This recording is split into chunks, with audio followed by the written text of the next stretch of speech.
담임 목사님께서 행복한 부부라는 제목으로 말씀 증거해 주시겠습니다. 이 시간 우리 믿음의 고백을 하나님께 드림으로 말씀 앞에 나가도록 하겠습니다. 하나님 나를 사랑하신다. 하나님 내 인생에 크고 비밀한 계획 가지고 계신다. 하나님 오늘도 나와 동행하셔서 그 계획 이루어 주신다. 아멘. 그렇게 될 줄로 믿습니다. 아멘. 오늘날 우리 주변에 벌어지는 사회 문제의 뿌리는 근본적으로 가정에서 시작되었다는 거 우리 대부분 공유하고 있는 사실입니다. 가출 아이들의 70에서 80%가 가정 불화에서 가출을 한다고 하고, 자살하는 초등 고등학생의 최고의 자살 원인은 놀랍게도 성적 부진이 아니라 가정 불화라고 그렇게 알려져 있습니다. 사람이라고 하는 존재는 주변에 영향을 받는 존재라는 점에서 특별히 연약한 아이들이 그들의 배경이 되는 부모에게 영향을 받는 거 피할 수 없는 숙명이라 생각이 됩니다. 그런데 자신의 배경이 되어주는 부모가 불화한다면 그 불화한 속에서 살아가는 자녀들은 불안과 우울과 같은 심리적인 문제뿐만 아니라 사회성에도 크게 문제를 드러낼 수밖에 없습니다. 부모와의 관계에서 충분한 사랑을 받지 못한 자녀들은 다른 사람들에 대해서도 역시 미숙한 관계를 형성할 수밖에 없고, 다른 사람을 사랑하고 배려하는 부분에 어려움을 겪고 있는 자녀들이 다른 사람과 온전한 연합을 경험한다는 건 불가능할 것입니다. 결국 이런 미숙한 인간관계로 인한 외로움이 반대급부로 사회를 향한 적대감으로 표현이 되면서 우리 주변에 끔찍한 범죄들이 형성이 되고 있습니다. 상대적으로 부모가 화목한 가정에서 자란 자녀들은 일반적으로 자긍심이 높으며 자기 정체성이 분명하다고 합니다. 아무래도 부모가 서로 사랑하고 존중하는 모습을 보고 자란 자녀들은 다른 사람을 배려하는데 남다른 은사가 있을 수밖에 없기 때문입니다. 무엇보다도 가정에서 건강한 사랑을 받고 자란 자녀들이 공통적으로 가진 특징 중에 하나가 공동의 경험이 많다라고 합니다. 아무래도 화목한 부모와 자녀들은 함께 공유하는 시간과 경험이 많을 수밖에 없기 때문입니다. 그러다 보니까 자연스럽게 공동체 의식이 발달할 수밖에 없고, 이런 아이들이 성인이 되어 사회에 나오면 그가 속한 사회와 공동체를 건강하게 만들 수밖에 없는 것입니다. 그런 점에서 우리 자녀들이 사회에 나오기 이전에 이미 그들 안에 그들의 사회성을, 또 사회생활을 결정하는 수많은 것들을 이미 가지고 사회로 나온다고 보아야 할 것입니다. 부모가 불화한 가정 속에 자란 자녀들은 원하든 원하지 않든 간에 이미 사회생활에 대한 부적합성을 그 안에 내재하고 나오는 것일 것이며, 화목한 가정에서 자란 자녀들은 그가 의식하지 않을지라도 사회생활에 잘 적응할 수밖에 없는 내적 소양을 이미 갖추고 사회에 나와 있을 것입니다. 물론 부모가 불화한 가정이라 하여 모든 자녀들이 다 사회생활에 실패하는 것은 아닙니다. 분명히 부모에게 온전한 돌봄을 받지 못할지라도 스스로 부단한 노력을 통하여 자신의 부족함을 메우는 초긍정적인 사람이 분명히 존재하기 때문입니다. 그럼에도 불구하고 불화한 가정에서 자란 자녀보다 화목한 가정에서 자란 자녀가 사회생활에 유리할 것은 부정할 수 없는 사실일 것입니다. 그런 점에서 부모가 자녀에게 줄 수 있는 가장 큰 선물은 자녀를 위해서 더 많은 돈을 버는 것도 아니고 더 많은 기회를 제공해 주는 것도 아니며 더 좋은 집에 살게 하는 것도 아닐 것입니다.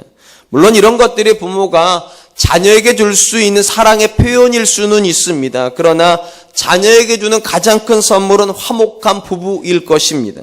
심지어 자녀에게 넓은 집, 좋은 차, 많은 기회를 주지 못할지라도 부모가 화목하다면 그 자녀는 가난해도 상처를 받지 않고 꿋꿋하게 자랄 것이기 때문입니다.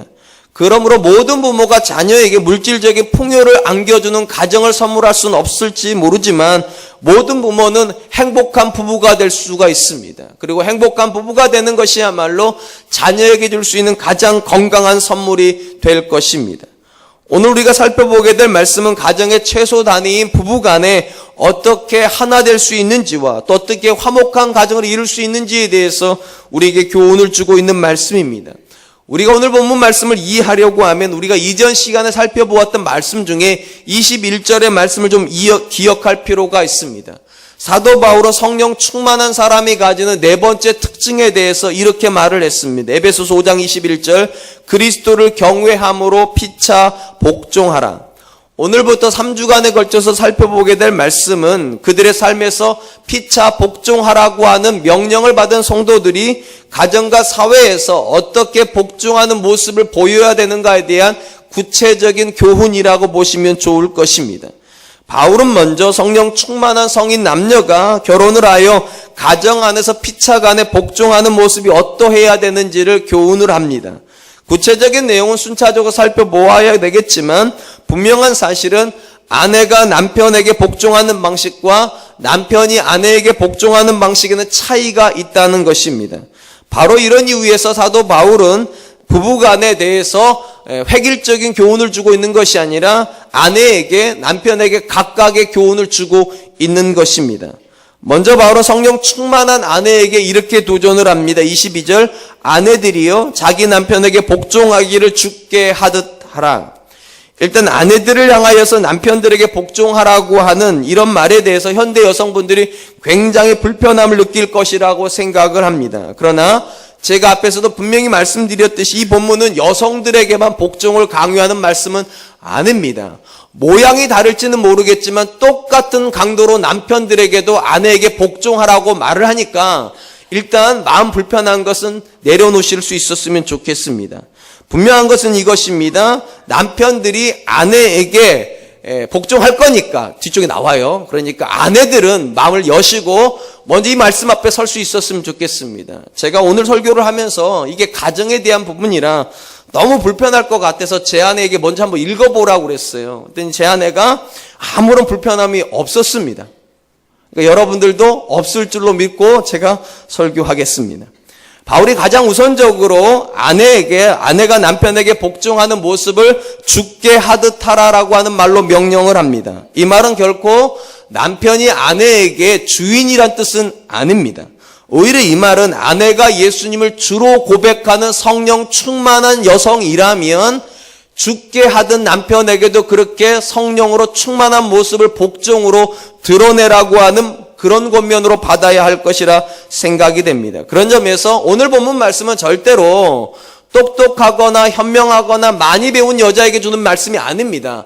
성령 충만한 여성과 성령 충만한 남성에게 주는 말씀이고 성령 충만한 여성은 반드시 남편에게 복종하는 선택을 하게 된다는 것입니다. 분명 우리가 살고 있는 사회에는 바울이 살고 있던 시대와는 분명한 차이를 가지고 있습니다. 바울이 살고 있던 시대는 가부장적 사회였고 남성 중심의 사회였습니다. 그런 점에서 바울이 오늘 본문에서 아내들에게 남편에게 복종하라고 하는 이 권면은 그 당시 사회 속에서는 아무런 이상이 없는 권면입니다. 당연히 그 당시에는 아내들은 남편에게 복종해야만 했기 때문입니다. 다만 차이가 있다면 그 당시 모든 여성들이 사회의 기본 질서에 갇혀서 어쩔 수 없이 복종하였을지라도 성령 충만한 여성은 자발적으로 기꺼이 기쁨으로 복종하는 모습을 보여주어야 한다는 것입니다. 분명히 본문 말씀에 그런 뉘앙스가 숨어져 있습니다. 그러나 지금 우리가 살고 있는 사회에는 확실히 다른 사회입니다. 여건이 신장되다 못해서 이제는 남자들이 여자에게 두드려 맞는 그런 사회가 되었고 심지어 사회상도 북의 사회에서 이제 목의 사회로 넘어가는 그런 정점에 우리가 서 있습니다. 과연 이런 사회에서 남편들이 아내에게 복종하는 것이 아니라 아내들이 남편에게 복종하는 게 가능한가? 분명히 그런 반문이 생길지도 모르겠습니다. 최근에 우리 사회에서 유행하는 유머들만 보아도 남성들이 얼마나 이제는 비참한 대상이 되었는가를 잘 보여주는 그런 유머들이 굉장히 많이 있습니다. 하나만 찾아보면 강 큰 남자 시리즈. 여러분 이미 다 아시는 내용 중에 있을 것입니다. 20대에 강 큰 남자가 있다고 그러죠. 밥상 앞에서 반찬 투정하는 남자. 간이 큰 남자입니다. 30대 아침에 밥 달라고 식탁 앞에서 소리치는 남자. 시리얼 먹고 가면 되는데 밥 차리라고. 40대 아내가 외출하는데 감히 어디 가냐고 묻는 남자. 50대 아내가 야단칠 때 말대답을 하거나 눈을 똑바로 뜨고 아내를 쳐다보는 남자. 60대 아내에게 퇴직금을 어디에 썼냐고 물어보는 남자. 70대 외출하는 아내에게 같이 가자고 조르는 남자. 그렇다면 80대는 이게 참 비참합니다. 그 나이가 될 때까지 살아서 아내에게 수발받는 남자. 강 큰 남자랍니다. 아무리 생각을 해보아도 21세기 우리가 서 있는 현대사회는 여자가 남성 위에 있는 것 같습니다. 당연히 그런 시대적 상황이라면 아내들에게 남편에게 복종하라고 하는 이런 말씀은 이제 시대적 상황에 안 맞는 것 같습니다. 오히려 남편들한테 아내에게 복종하라고 해야 그게 맞을 것 같습니다. 그럼에도 불구하고 왜 우리가 이런 말씀을 들어야 합니까? 왜 이 말씀을 우리가 진리로 받아들여야 합니까? 저는 확실히 이렇게 믿습니다. 사도 바울이 살던 시대보다 지금이야말로 이 말씀의 가치가 정말로 도드라진다고 생각합니다. 정상적인 교육을 받은 여자는 절대로 남편에게 복종하지 않을 겁니다. 그런데 성령 충만한 여자는 아내에게 복종할 겁니다. 과거에는 아내가 남편에게 복종하면 당연하다고 여겼겠지만 지금 여러분들이 남편에게 복종하면 남편들은 압니다. 내 아내가 이상하다고. 아마도 정말로 성경 말씀처럼 내 아내가 성령 충만해서 내게 복종하려고 하나 보다고. 그래서 저는 이 시대가 우리 여성들에겐 굉장한 가능성이라고 생각을 합니다. 여러분들의 성령 충만함을 정말로 말씀 그대로 드러낼 수 있는 시대가 되었습니다. 모든 여자들이 남편을 귀찮아하고 50대만 넘으면 이제 남편을 깔보려고 하는, 죄송해요 이렇게 말해서 우리 사회가 그렇다는 겁니다. 그런 시대 상황 속에서 하나님의 말씀 앞에서 성령 충만한 여자가 자기를 남편에게 쳐서 복종시킬 때 그거야말로 우리의 다름을 드러내는 가장 중요한 증표가 되지 않겠습니까? 그래서 저는 우리 사랑과 은혜교회에 속하여 있는 믿음의 아내들은 성령 충만하기 때문에 남편들에게 복종할 수 있기를 축원드립니다. 감사합니다. 일부 때는 여자분들이 아멘을 안 하시더라고요. 그래서 제가 충격을 받았는데 이분은 그래도 조금 좀 잘하시니까 감사합니다. 좀 지금 아멘 해놓는 게 좋아요. 왜냐면 뒤쪽에 가면 여자들한테 굉장히 유리한 얘기들이 많이 나옵니다.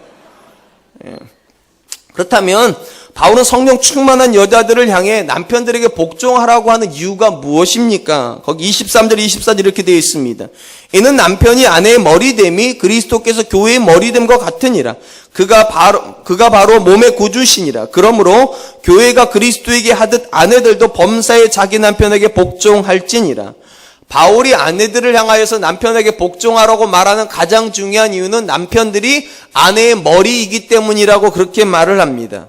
여기서도 역시 여자분들이 마음에 불편함이 생길지 모르겠어요. 왜냐하면 이 머리라고 하는 개념이 우열의 개념이라고 생각을 하거나 또는 주종의 개념이라고 생각할 수 있기 때문입니다. 그런데 이 본문에 나오는 머리를 꼭 그렇게 생각할 필요가 없습니다. 리더십이라고 생각하시면 좋을 것 같습니다. 하나님께서 남자들을 어떻게 세워놓으셨는가? 가정의 리더가 되도록 세워놓으셨다는 거예요. 그리고 여자들에게 뭐를 기대하시는가? 그 남편이 리더가 될 수 있도록 옆에서 도와주는 존재. 우리 성경 그거를 돕는 배필이라 그렇게 말하고 있는 것입니다. 쉽게 말하면 이런 겁니다. 여자들이 열등한 존재이기 때문에 남편에게 복종하는 것이 아니라 하나님께서 가정의 질서를 남자가 리더가 되도록 잡아 놓으셨기 때문에 더 뛰어난 여성임에도 불구하고 남편들의 리더십을 인정해 줌으로 그 앞에 고개를 숙이는 것, 그것이 하나님께서 기대하시는 성령 충만함의 하나의 증거라는 것입니다. 특이한 것은 이 본문은 늘 이런 식으로 기록되어 있습니다. 아내들이 남편들에게 어떤 행동을 할 때는 교회가 그리스도에게 하듯입니다. 그리고 오늘 본문에서 교회가 그리스도에게 복종하는 근거와 아내들이 남편들에게 복종하는 근거에 대해서는 우리가 한번 생각해 볼 필요가 있습니다. 거기 보니까 뭐라고 되어 있는가? 그가 바로 몸의 구주시니라. 쉽게 말하면 교회가 왜 그리스도에게 복종하는가? 예수님이 구주이시기 때문이랍니다. 저는 이게 굉장히 중요한 의미를 가지고 있다고 생각합니다. 만약에 이 본문을요, 그리스도가 교회의 주님이시기 때문이다 이랬으면 우열 개념이 맞습니다. 주님이시니까, 주인이시니까. 그런데 놀랍게도 사도 바울은 뭐라고 말하는가? 주인이기 때문에 복종하는 게 아니라 구주이시기 때문에 복종한다. 이 구주라고 하는 개념은 구원자 또는 보호자의 개념이에요. 쉽게 말하면 하나님께서 여자들에게 왜 남편들에게 복종하라고 말을 하는가? 그 남편이 여러분들을 보호해주는 존재이기 때문에, 그 남편들이 여러분들에게 유익을 끼치는 존재이기 때문에. 여기서 아멘을 해줘야지 옆에 있는 남편이 으쓱할 텐데 아멘들을 안 하시네. 그러니까 하나님께서 아내들한테 무조건적으로 열등하다는 말씀하시는 게 아니에요. 똑같이 존중을 받을 만한 그런 존재이지만 하나님께서 여자를 어떻게 만들어 주셨는가? 남편에게 보호받는 존재로 만들어 놓으셨다는. 그러니까 제발 남편 때리지 마세요. 그건 보호받는 사람이 할 행동이 아니. 아내들에게 하나님께서 기대하시는 것은 남편의 그늘 속으로 들어가서 그 남편의 보호를 받고 그 보호를 하고 있는 남편이 들어와 있는 아내 때문에 더 책임감을 가지고 가정을 리더로 끌고 가는 그런 모습을 기대하신다는 겁니다. 그렇기 때문에 아내들이 오히려 자발적으로 하나님 말씀에 순종하여 복종해 주기를 하나님이 말씀하신다는 것입니다. 사실 오늘날 아내들이 남편들에게 복종하기를 꺼려하는 많은 원인들이 있습니다. 높은 교육열. 그래서 많은 부모님들이 그러죠. 네가 뭘 못 배웠다고 남편에게 복종하냐고. 너도 다 배웠고 할 만큼 다 했는데. 이런 높은 교육열이 아내가 복종을 꺼리게 만드는 것도 있고, 가장 결정적인 것은 아내들의 사회생활이 아마 결정적인 원인일 것입니다. 과거에는 남편들이 월급을 줘야지만 아내들이 살림을 살았는데, 이제는 남편들이 월급을 안 줘도 아내들이 자기 돈 벌 수 있어요. 심지어 제 아내가 저한테 이런다니까요. 제가 목회 그만두면 자기가 돈 벌겠대요. 진짜 궁금해, 벌 수 있는지. 근데도 요즘 여성들은요, 자기가 돈을 벌 수 있다고 과감하게 얘기를 하는 시대가 되었어요. 저 벌까봐 무서워서 제가 계속 목회합니다. 분명한 건 이겁니다. 과거에 비해서 여자들이 남편들에게 의존하는 경향이 굉장히 줄어들었습니다. 의존성이 낮아지다 보니까 어떤 것도 같이 낮아졌는가, 복종에 대한 개념이 사라졌어요. 나나 너나인데 뭐, 나도 할 수 있는 일 네가 하고 있고 네가 할 수 있는 일 내가 하고 있는데 내가 왜 복종해야 되는가, 그런 의식이 강해지다 보니까 이런 말씀 앞에 서면 굉장히 불편해집니다. 그런데 여러분, 오늘 본문은 절대로 아내들도 할 수 있는데 남편들이 뭐 그깟 일 한다 그런 개념이 아니라니까. 오늘 본문에서 하나님께 기대하시는 건 이거예요. 질서입니다. 가정의 질서는 무엇인가? 남편이 리더가 되어서 아내와 자녀들을 보호하는 개념이에요. 그리고 남자들은 그럴 때 자기가 존재감을 확인을 받는 거예요. 그리고 아내들한테 그렇게 말하는 거예요. 여러분들의 남편이 그럴 때 격려를 받으니까 자녀들 앞에서 니네 아빠가 뭐 어쩌고저쩌고 그런 거 말을 하죠. 니네 아빠 같은 아빠 없다. 니네 아빠 같은 남편도 없다. 그렇게 말해줌으로 철저하게 자기를 낮춰주라는 것입니다. 그럴 때 남자들이 존재 방식에 대한 자긍심을 가지게 된다는 것입니다. 분명한 것은 성경적으로 볼 때 남자와 여자는 질적으로 전혀 다르지 않습니다. 둘 다 하나님의 작품이고 두 존재다가 다 하나님의 형상을 가지고 있습니다. 그러니까 분명히 말하면 남자나 여자나 똑같습니다. 다만 여기서 오해가 발생하면 안 됩니다. 질적인 차이가 없다고 하여 역할의 차이도 없다고 생각하면 안 됩니다.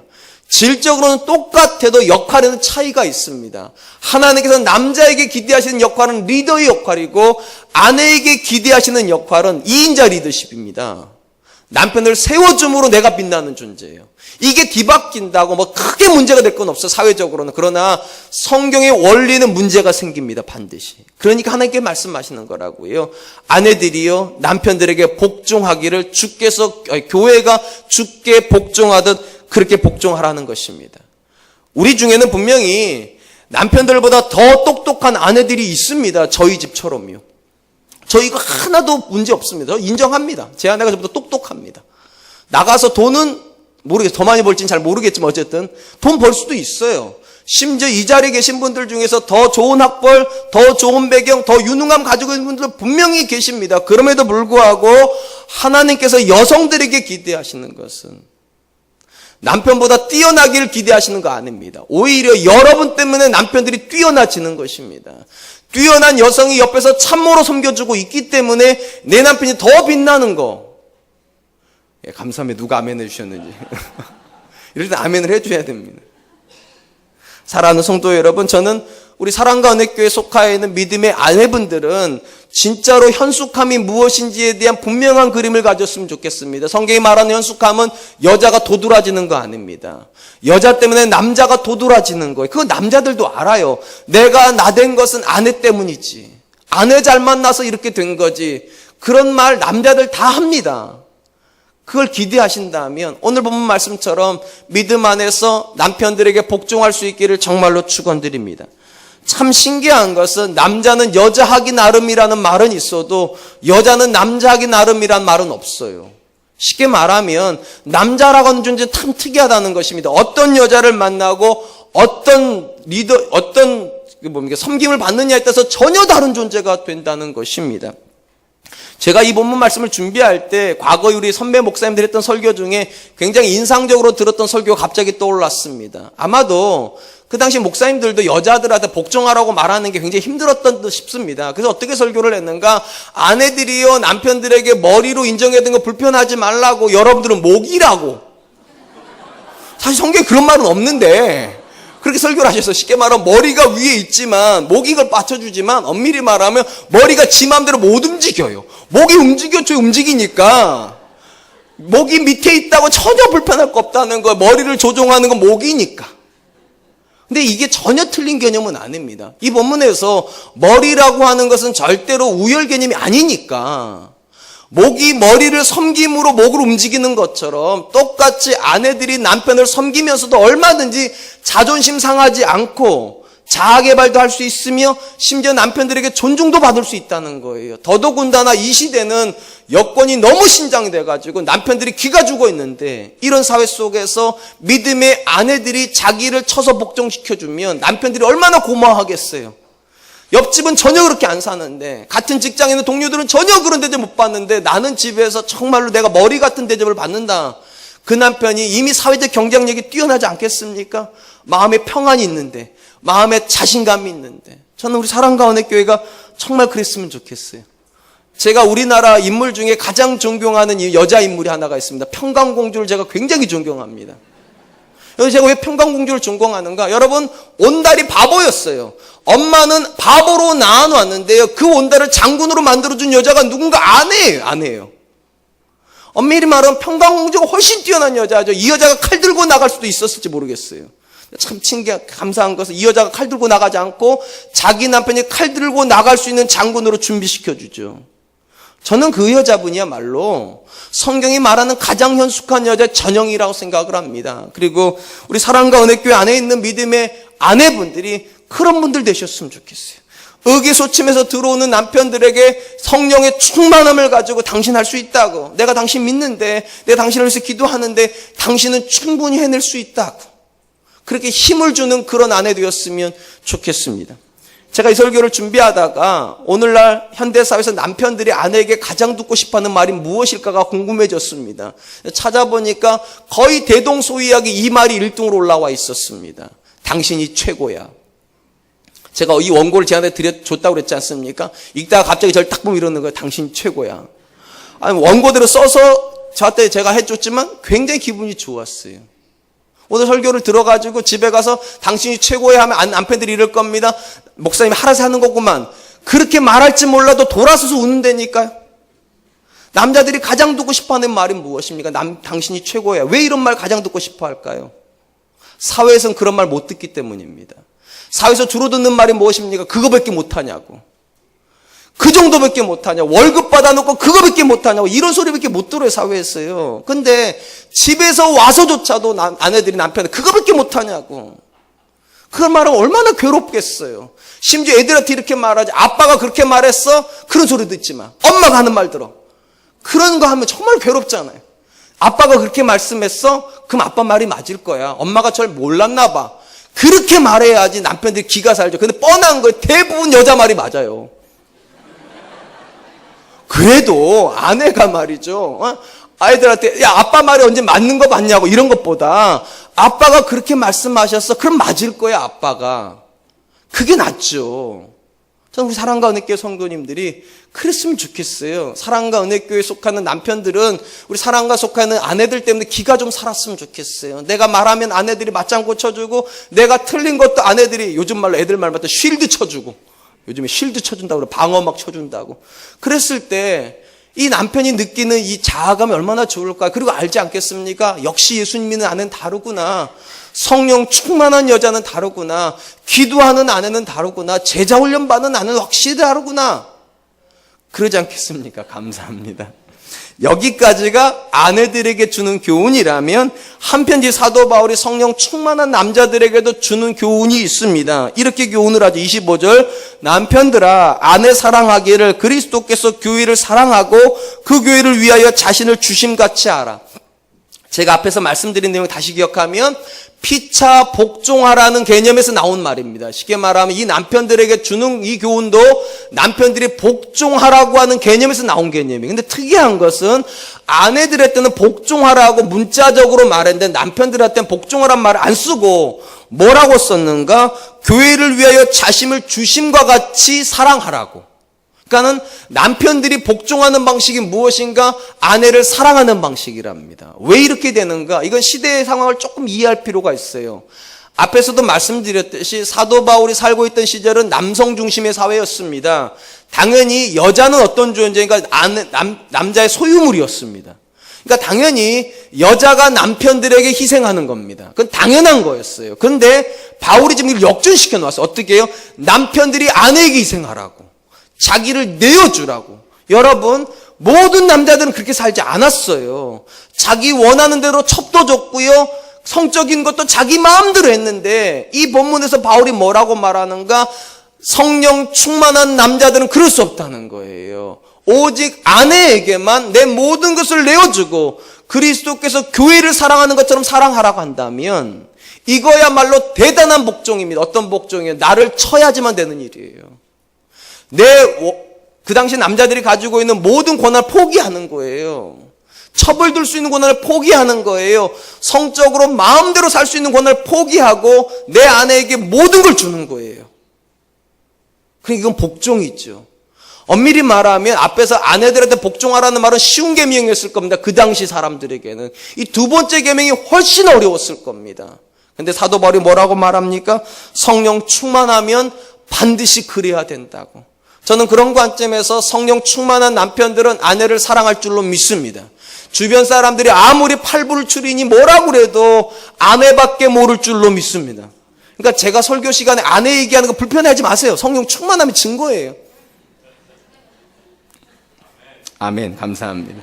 우리가 살고 있는 시대는 과거의 어느 때보다 많은 신종호가 만들어지고 있는 시대입니다. 요즘 만들어진 신종호 중에 이런 말이 있습니다. 오피스 와이프라고 하는 말이 있습니다. 이 말이 만들어진 배경이 있죠.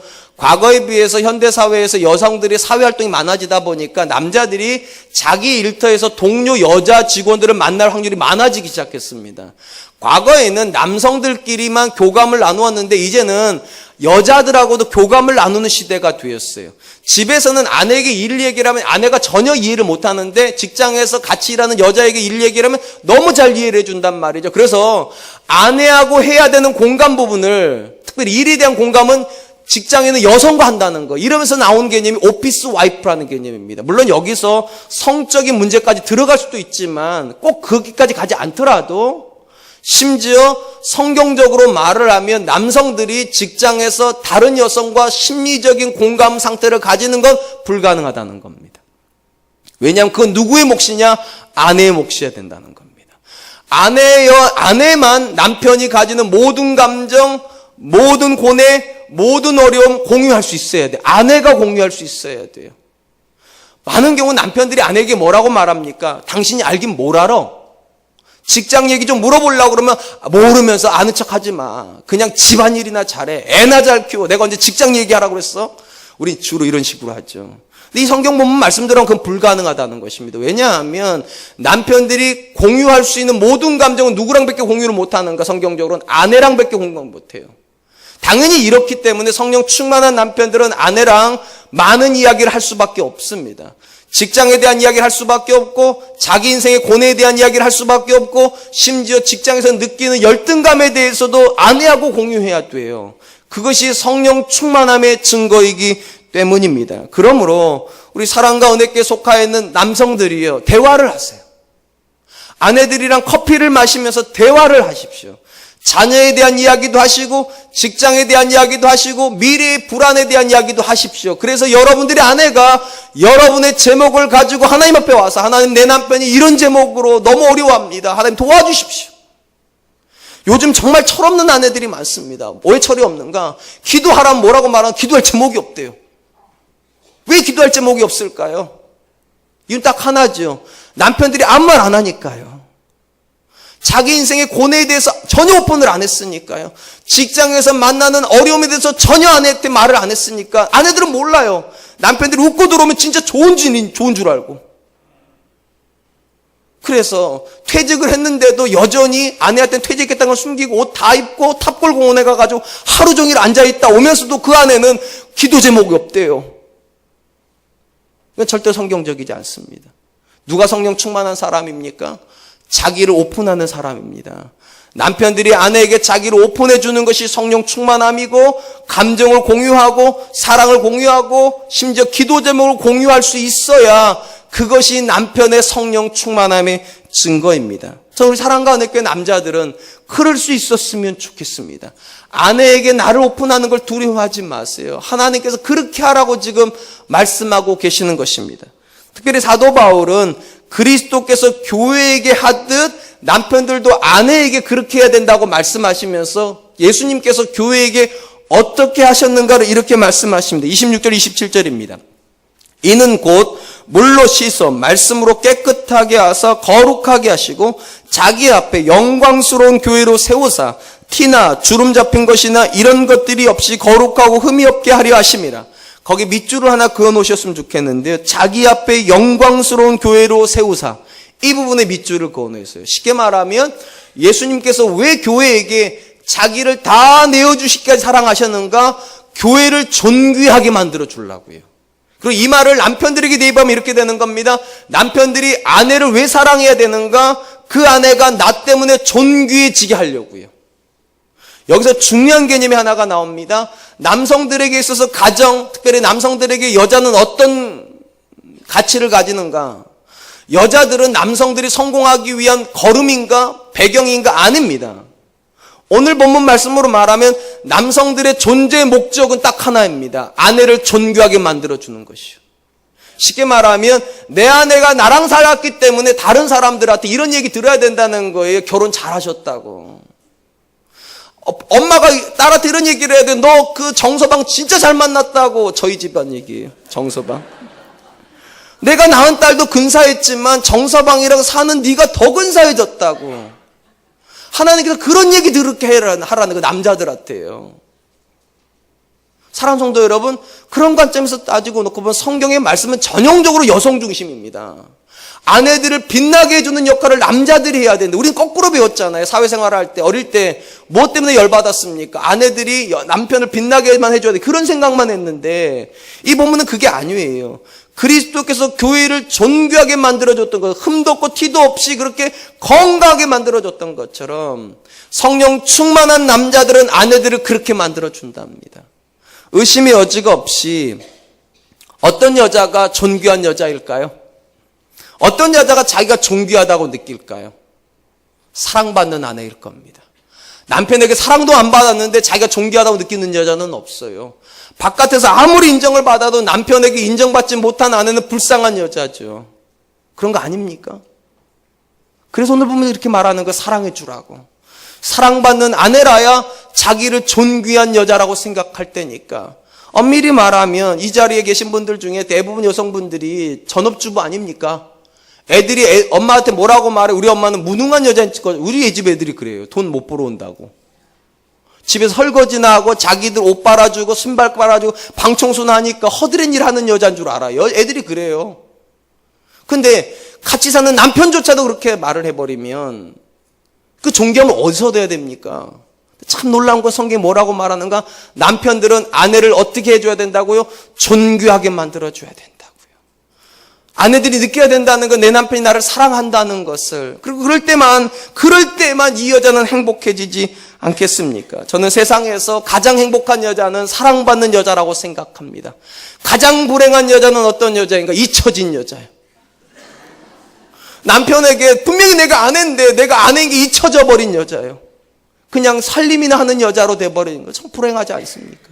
저는 사랑과 은혜교회는 아내분들이 이런 말 할 수 있었으면 좋겠어요. 내가 내 남편의 아내라서 참 행복합니다, 하나님. 어쩌다가 나에게 이런 남편을 주셨는지, 내가 절대 사회에서는 받지 못하는 존귀함, 사회에서는 받지 못하는 사랑을 내 남편에게 내가 받고 있습니다. 하나님 감사합니다. 그게 성경이 말하는 건강한 부부입니다. 분명한 건 이것입니다. 이런 가정은 분명히 행복할 수밖에 없겠죠. 그렇다면 중요한 건 이것입니다. 아내가 이렇게 존귀해지면 누구에게 유익이 있을까요? 자, 이제 다시. 아내가 이렇게 사랑받아서 존귀해지면 누구에게 유익이 있을까요? 그 물어보나 마나입니다. 남편에게 유익이 있습니다. 한번 들어보세요. 자, 아내가 남편에게 사랑을 받아서 자기가 존귀한 걸 압니다. 그러면 여러분, 이 여자분은 밤에 잠을 잘 잡니까? 못 잡니까? 사랑을 안 받아봐서 모르시는구나. 당연히 잠을 잘 잘 수밖에 없어요. 잠이 많아지면 뭐가 됩니까? 피부 미인이 됩니다. 피부에서 콜라겐 나옵니다. 뭐 세상에서 SK2가 좋니 뭐 시세이도가 좋다니 그러지만 사랑보다 좋은 화장품은 없어요. 사랑받으면 아내는 행복해지고 행복한 아내는 근심이 없어지고 근심이 없는 아내는 나이가 들어가도 아름답습니다. 왜냐하면 얼굴 인상이 온화해지거든요. 사랑받는 아내는 온화해집니다. 온화해지는 인상은 어떤 아름다움보다 뛰어난 아름다움이에요. 그리고 그런 아내를 두고 있는 남편은 행복할 수밖에 없죠. 아름다우니까 아내가. 그리고 그렇게 사랑해주는 남편을 향해서 아내가 못할 수가 없죠. 복종하라고 말 안 해도 복종하지요. 아침밥 차려달라고 말 안 해도 차려주지요. 안 그럴까요?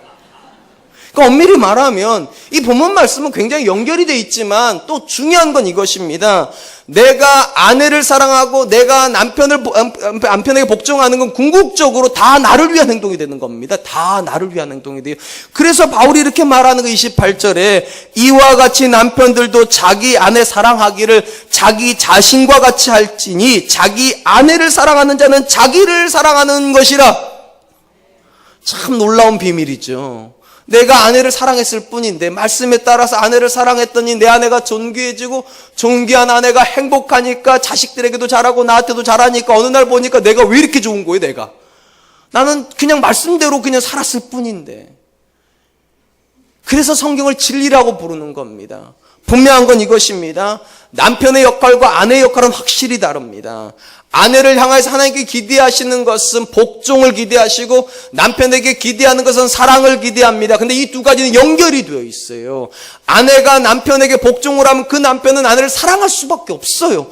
그리고 남편이 아내를 사랑하면 그 아내는 남편을 존경할 수밖에 없어요. 당연히 복종이 쉬워지죠.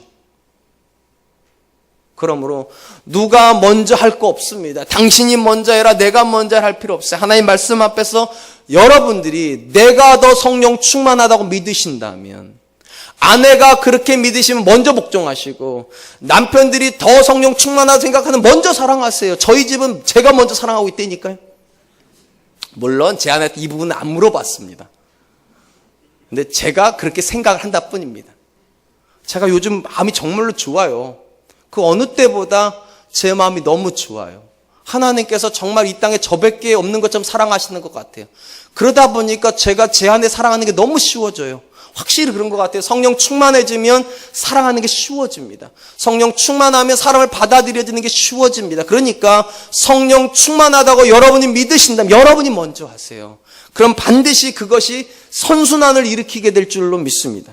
사도 바울은 아내와 남편들을 향하여 각각 자기의 모양을 따라서 복종하라고 말한 다음에 하나 될 것을 강조합니다. 거기 30절 32절입니다. 우리는 그 몸의 지체임이라. 그러므로 사람이 부모를 떠나 그의 아내와 합하여 그 둘이 한 육체가 됨이니 이 비밀이 크도다. 나는 그리스도와 교회에 대하여 말하노라.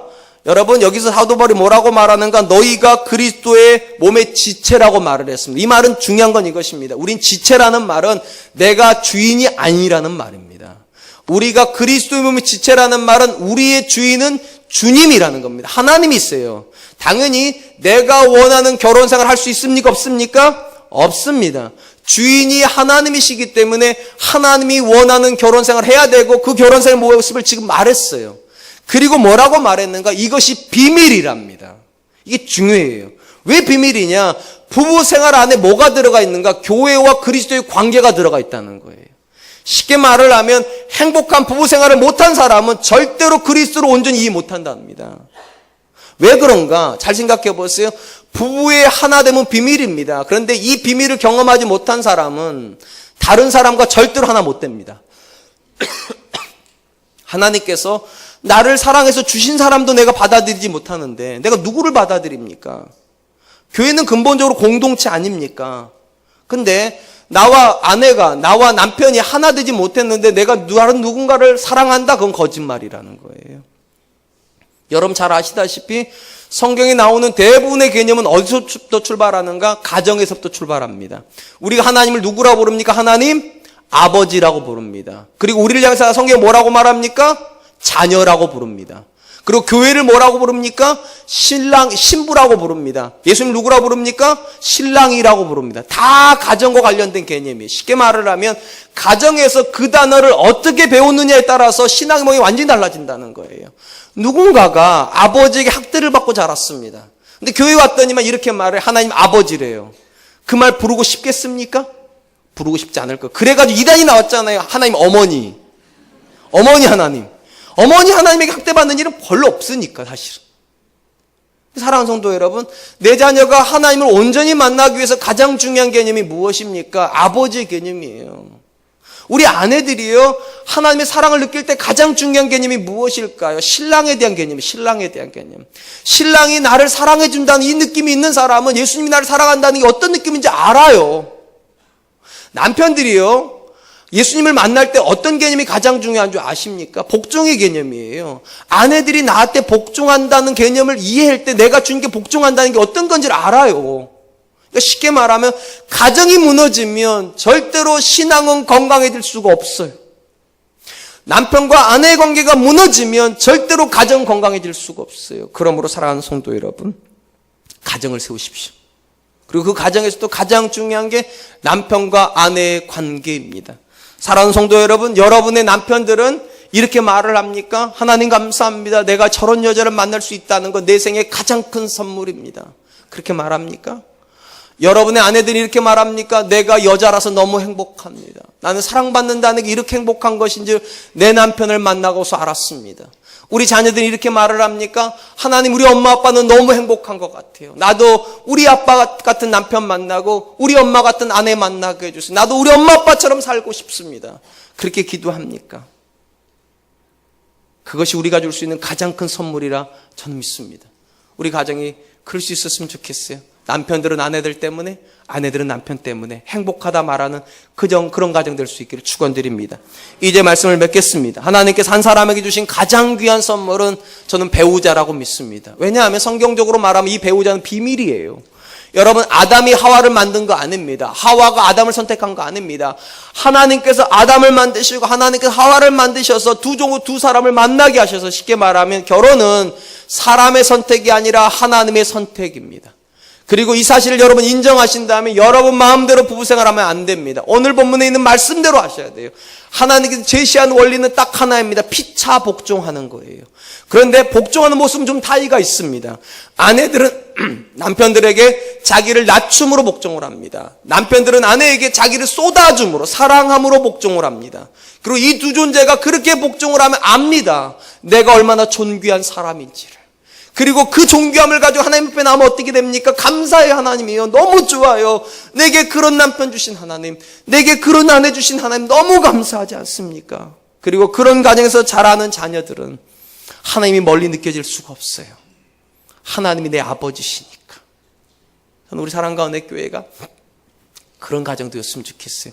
우리 가정에, 우리 사랑과 은혜교회 가장 중요한 핵심 가치 중에 하나가 가정을 세우는 교회입니다. 저는 우리 교회에 와가지고 많은 분들이 가정에 대한 이야기를 들었으면 좋겠고요. 그리고 남편에 대한 이야기를 들었으면 좋겠고, 아내에 대한 이야기를 들었으면 좋겠고, 자녀에 대한 이야기를 들었으면 좋겠어요. 우리 성도님들 중에 그런 말을 하시는 분들이 계시더라고요. 우리 정원준 목사는 입만 열면 아내 이야기하고, 입만 열면 집 얘기하고, 입만 열면 지 얘기한다고. 죄송해요. 그게 사실이에요. 맞아요. 근데 왜 그럴까요? 모든 신앙의 출발이 가정이기 때문입니다. 저는 우리 사랑과 은혜 교회가 가정에서부터 출발하는 그런 교회 될 수 있기를 주님의 이름으로 축원드리겠습니다. 이제 우리 함께 찬양할 텐데요. 또 하나의 열매를 바라시며라는 찬양입니다. 이 찬양 가사가 참 멋있어요.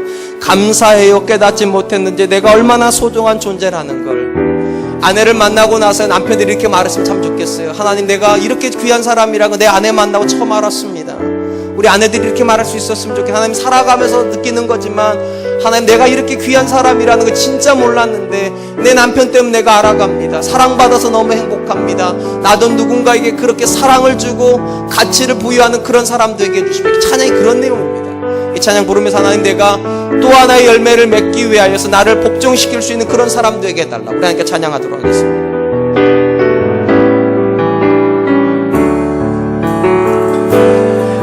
감사해요. 깨닫지 못했었는데 내가 얼마나 소중한 존재라는 걸 태초부터 지금까지 하나님의 사랑은 항상 날 향하고 있었다는 걸 고마워요. 그 사랑을 가르쳐준 당신께 주께서 허락하신 당신께 그리스도의 사랑으로 더욱 섬기며 이제 나도 세상에 전하리라. 당신은 사랑받기 위해 그리고 그 사랑 전하기 위해 주께서 택하시고 이 땅에 심으셨네. 또 하나의 열매를 바라시며 당신은 사랑받기 위해 그리고 그 사랑 전하기 위해 주께서 택하시고 이 땅에 심으셨네. 또 하나의 열매를 바라시며. 사랑하는 성도 여러분, 여러분의 가정에 계시는 남편들은 이렇게 말을 할까요? 감사해요. 깨닫지 못했는데 내가 얼마나 소중한 존재라는 걸 내 아내 때문에 깨닫게 해주셔서 감사합니다. 우리 아내들은 또 이렇게 말을 할까요? 내가 이렇게 귀한 사람이라는 걸 한 번도 몰랐는데 내 남편을 통하여서 하나님의 사랑을 만나고 나서 내가 이렇게 귀한 사람이란 걸 깨닫게 해주시니 감사합니다.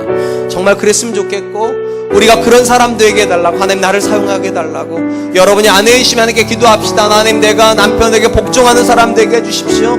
여러분이 남편이라면 기도합시다. 하나님 내가 아내에게 내 모든 것을 내어줌으로 사랑하는 사람 되게 하여 주시고 나를 통해서 내 배우자가 하나님의 사랑을 만날 수 있도록 좀 도와주시고 감사가 넘치는 사람 되게 하여 주시옵소서. 우리 하나님 앞에 한번 같이 기도하도록 하겠습니다. 기도하겠습니다. 하나님 많으신